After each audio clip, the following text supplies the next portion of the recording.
This is the first part in a two-part series, Introduction to the Ability Test.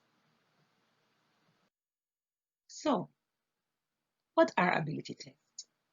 Simply put, they are tests that are designed to measure your ability. They are also referred to as intelligence tests, designed to measure how intelligent one is. General ability tests are designed to measure scholastic aptitude, the scholastic aptitude of students at a particular level, and to give information, psychometric information, as to how well the student will be able to function at another level. Now, this means that the ability test is definitely one of the deciding factors as to where you will be placed. You must do well on the ability test. Characteristics of general ability test. There are some characteristics of general ability tests that are common across the board. A general ability test will definitely cover a wide range of subject areas. Hence, the ability test that you will get on your P.E.P examination will be covering mathematics, language arts, social studies, science, and other areas that you really are not given as subject in your classroom. Hence, it requires that you read widely, that you gain a wide knowledge about the subjects, about problem solving, about just looking at the world in a particular way that is logical. And so it will require much from you as students, that you speak to individuals in different sectors of the society just to build on your vocabulary so that you'll be able to master those areas that are not tested or taught on a regular basis in the classroom.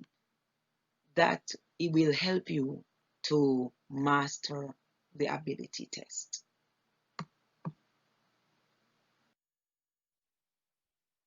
They are not difficult, but they require that you think. You just need to think. So, some of the questions, the answers are hidden right there, but it requires that you think. Some of the items, they are written in so much that you can't just readily respond. You have to think about it. They really require that you just think. What are the types of reasoning expected on ability test? Reasoning required are numerical reasoning, verbal reasoning, abstract reasoning, and logical reasoning.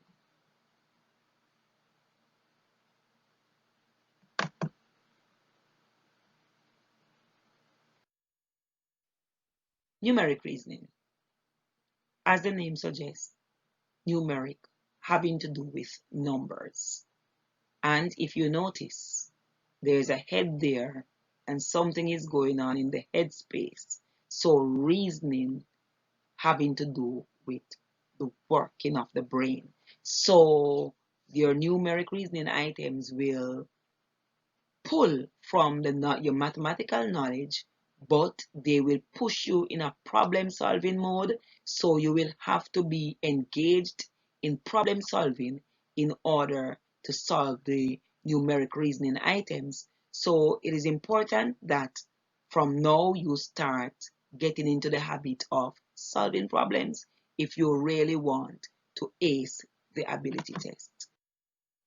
Verbal reasoning. Verbal. The term verbal has to do with words, has to do with your use of words, how you are able to manipulate words, how you are able to listen to a conversation and understand what the person is saying based on his or her use of words, as well as your understanding of the meaning of words. These are your vocabulary items. These are your analogies. These are your grammar items. I'll be dealing with analogy in another presentation because that's a whole wide area. But your vocabulary items, your synonyms, your antonyms, your homophones, your knowledge of words, your knowledge of the use of words, those will come into play on the verbal reasoning section of your ability test. Abstract reasoning. Abstract reasoning is thinking outside of yourself, thinking outside of the tangible, thinking about the world in a different way. So these items are sometimes pictorial, they are sometimes worded items. They might ask you which is the odd one out, or you're to complete a series, or you are to look at some analogies, some interesting analogies, or matrices. Abstract reasoning items are among those that require that you do a lot of thinking, that you do a lot of reasoning in order to arrive at your answer. Your answer must be logical.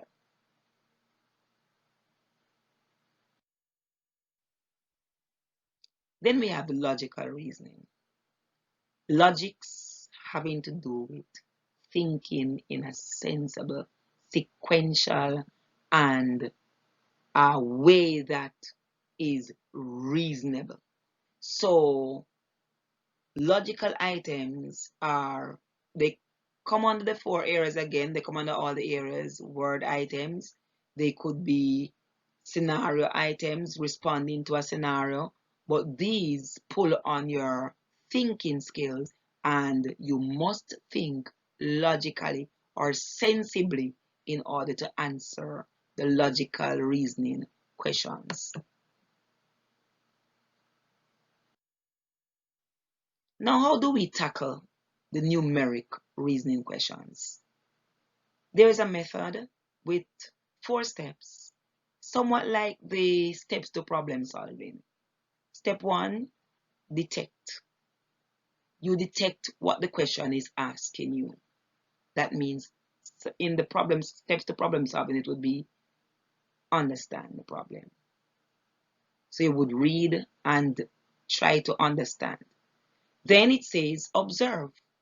Observe the questions. Some questions are wordy, some questions, based on how they are written, some of the information there may not be relevant. You should be able to look at the item and decide what is relevant and what is not. The next step is to be focused. Focus. Focus on the relevant information in the problem.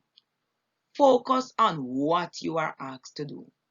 Focus whether calculation might be necessary, or you may just need to do something mentally.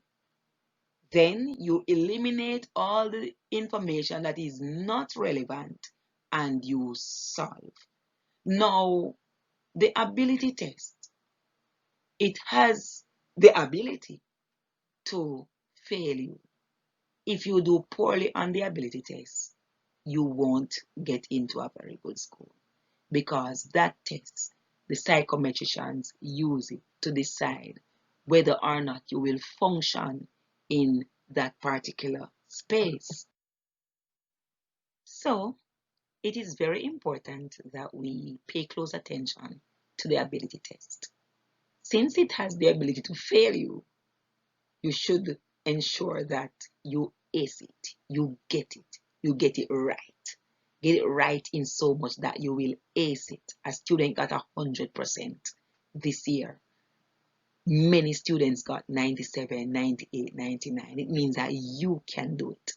You're going to pull on the Junior English Revised, the First Aid in English.